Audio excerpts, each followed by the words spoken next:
आशीर्वाद हे शंभू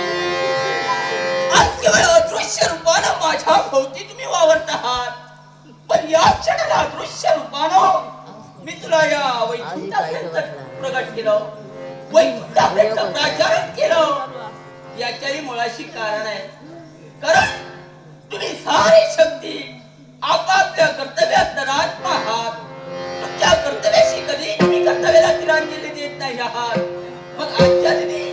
तुम्हाला वैकुंठाच्या ठिकाणी आजच्या दिनीला प्राचारण का केलं याच्या मुळाशी कारण काय माहितीये का ऐक छान मुखावटे जेणेकरून या शक्तीला आज तुला जायचंय ना यमधर्मापर्यंत जायचंय आणि यमधर्माने देवतेच्या भक्ताचे अधर्माने प्राण दिले ते प्राण घेऊन पुन्हा इथं यायचंय माझा प्रिय भक्त वैष्णव या वैष्णवचे प्राण आज यमधर्माच्या फाशात अडकलेले आहे तेव्हा जा